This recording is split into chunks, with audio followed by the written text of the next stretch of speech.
general warned Nigeria of consequences if Tinubu's presidential win is upheld. So USA general warned Nigeria of consequences if Tinubu's presidential election win is upheld. Let's hear him at this point. I'm John Batson with my good colleague Gregory Copley of Defense and Foreign Affairs, the editor and publisher. He's traveling. He's in London. We come now to the Nigerian election of 2022, concluded with the victory going to the man representing the establishment, Bola Tinubu. However, there is new information that raises questions a great deal, not only about Tinubu, but about the legitimacy, the trustworthiness, the credibility, the stability of the whole country because of questions raised at the election and misrepresentations.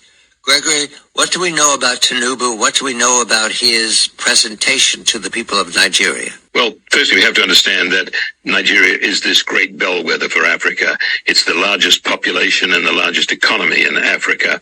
It has moved very deliberately past an era of coups, which were intended to save democracy in many years past, and the military have not intervened this time and have indicated that they don't want to intervene. But the reality is that the Independent National Electoral Commission really showed that it was bought off by the outgoing administration in order to put their candidate, Bola Tinubu, in the front seat of the election. He won about a third of the votes, 36% of the votes. He won a third of the states in Nigeria, but he failed to win something which was stipulated in the Constitution. He had to win not only a given number of states, but also the federal capital territory around Abuja. He failed to win Abuja. Now, the logical outcome for the election commission would have been to call for a second round of voting between the top two candidates, Atiku Abubakar and Bola Tinubu. That they didn't do. They just awarded the election to Tinubu. Now, that's well and good, and it was appealed to the elections court, which again ruled in favor of Tinubu, even though there was a prima facie case of that it violated the Constitution. There are always questions about the bribing and corruption within the courts and within INEC, the Election Commission. But then we've now started to see greater attention being paid to the fact that Bola Tinubu lied and committed forgery and fraud on his election application in sworn documents. This included a lot about his educational qualifications, which he clearly lied about, and it included failure to disclose his criminal prosecutions in the United States. And as a result, what we've seen belatedly, as a result of a U.S. attempt under the Freedom of Information Act to have documents in the federal government of the United States released into the public domain. Now, in September, the FBI said it would start releasing 500 documents or 500 pages a month of its documents on Tinubu out of 2,500 total pages of material that they have on him. The CIA, the State Department, the IRS, the Drug Enforcement Agency have also got a mass of data about Bola Tinubu's activities in the United States, and they too are preparing to release all this information. And what it's starting to show is that Bola Tinubu has used many aliases along his career, including to gain an education or to gain claims of education, and he basically put pressure on Chicago State University not to release the transcriptions of anything to do with him, because they show that he used different names, that he used several different social security numbers in the United States, some of which were clearly borrowed or fraudulent. He clearly forged a number of documents. He borrowed another person's identity to file studies which were required educationally. So he's done a number of things, but he particularly was prosecuted in Chicago in the 1990s for narcotics trafficking. And he basically pleaded no contest to that and escaped with a forfeiture of $460,000 rather than go to prison. So there's a lot which is coming out about him. So the appeal against the election outcome after being rejected by the election court is now getting ready to go to the Supreme Court of Nigeria.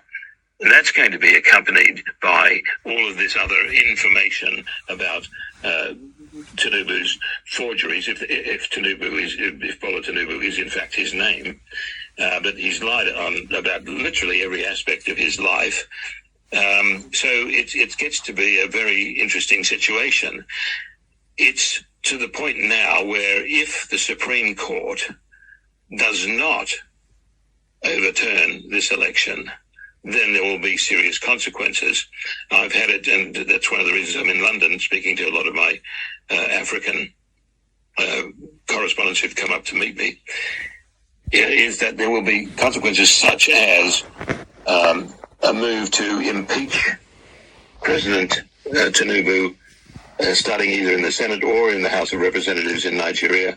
But certainly there's cooperation among House and Senate people, the politicians there, to start not only an impeachment of the president to overturn the election, but also to start censuring or impeaching the Supreme Court if it fails to do its duty, and also, of course, to start prosecuting officials within INEC, the Independent National Election Commission, as well. So this starts to get very, very ugly.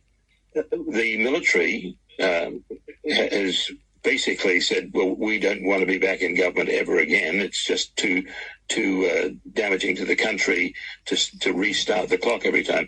But what you will see is an increase in public unrest.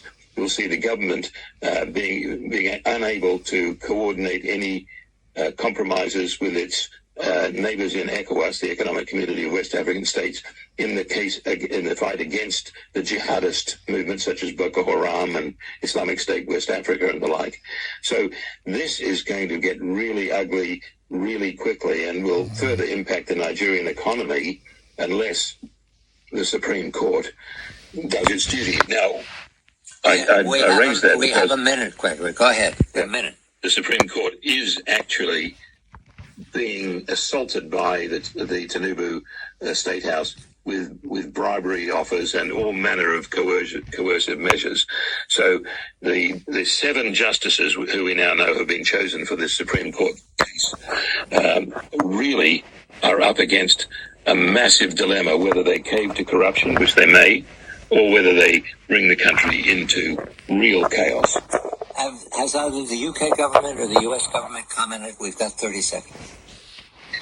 No, they have not commented, but the fact that the US government has now caved completely and is releasing documents over 5 major agencies, starting with the FBI, is a statement in itself.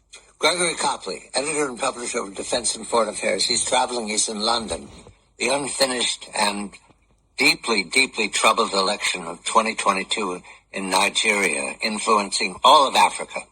Everybody watches very carefully what happens in Nigeria. This is CBS Eye on the World. I'm John Batchelor. You're listening to CBS Eye on the World with John Batchelor. So that was exactly what what was warned about the presidential election being upheld by the Supreme Court in Nigeria. Okay, so this man on October 26, 2023, following months of debates, legal disputes, and widespread attention on social media, Nigerian Supreme Court dismissed appeals against the election of President Bola Tinubu. So Tinubu secured the presidency with approximately 37% of the vote in February.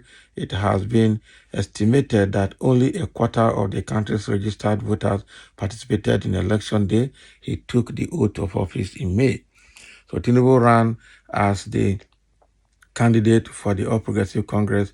We know that as an APC personnel. So following the election, Abubakar and Obi pursued legal action at the Supreme Court, which was eventually overturned. So the appeal was overturned. So this case ultimately concluded in late October when the Supreme Court ruled that they lacked merit. Okay. So in the days leading up to the hearing, a widely circulated claim on social media asserted that the United States had issued a warning to Nigeria of serious repercussions if its highest court did not invalidate Tinubu's election. All of that now has passed. Okay. Wow. So U.S. military general allegedly warns Nigeria of their consequences. What are the consequences? Well, we are just the consequence now we are seeing is bad economy and everything is bad here in Nigeria. And somebody said, whatever you said, please, gullible, historical, colonially controlled Lord Lugard, British created Nigerians. Please wake up. Nigeria is unworkable and only referendum can save Nigeria. It not go better for that fake US general. Are you sure? Foolish talk if true. Do your own President Joe Biden really won his election? Very fake news. People should stop disturbing others with presidential election issues. Anyone who has nothing to do should go and sleep. The psycho general. At your age, you still indulge yourself in tribal sentiment. By God, may God Almighty have mercy on you.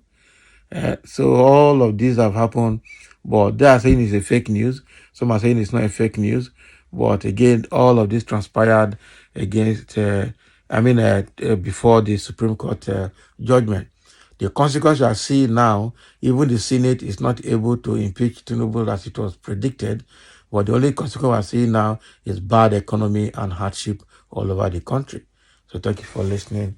And that was actually what happened prior to the Supreme Court judgment.